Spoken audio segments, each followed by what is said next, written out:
departure, so we've got a few things on. Oh, yeah. But providing you don't mind us every so often being interrupted by stuff we need to do. Okay, that's fine. And we'll get around that. And if we just do a couple of minutes or so, yeah. and I think after that we will need to concentrate on the departure time. Hello everyone, we're in the flight deck at the moment of this 787-9. I've got our captain. My name's Stephen Riley, I'm the captain today, and you are? I'm the co-pilot. My name's Andy Fonseca.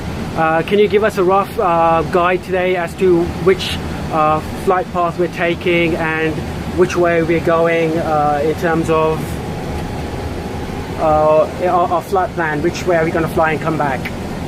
Okay, we're going to take off to the west and then turn right up to take off and then head out towards the east up towards Essex, and then from there we're going to head north up over Manchester towards Edinburgh, and then up as far as Aberdeen and then on to Stornoway. So we're heading all up to the Outer Hebrides, and then we come back and route back. This gives time for the pilot on board the aircraft to show you the fantastic product we have to display today.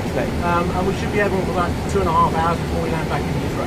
Excellent. Well, I'm definitely very interested in what British Airways has to showcase today, the new products and catering. How long have you been flying now? I've been in British Airways for nearly 28 years. Wow. Which aircraft was your first one that you started flying? The 757. Wow, that's a long time. And they're still going at the moment with DHL. There are some, mainly in the freighter market. Right, freighter market. That, yeah. And yourselves, how long have you been flying now? I've been at British Airways for just over 13 years now. 13 years, okay. And I fly 787s and 777s as well. 777s as well. And what was your first plane? Airbus A320. 20, wow. And your favourite airport to land at? Good question. Actually, Heathrow is pretty good. The views are fantastic coming over Central London. And if you could go to any destination where you know landing is always a bit of a challenge, which airport would it be? I'd probably say Mexico City. Mexico City as well.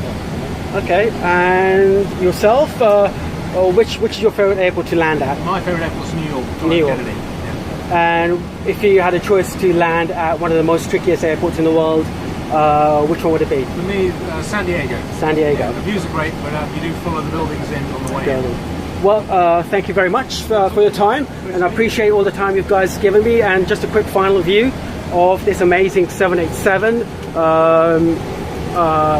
-9, which we'll be flying on it soon, and I shall bring you more as we come along. Thank you and goodbye.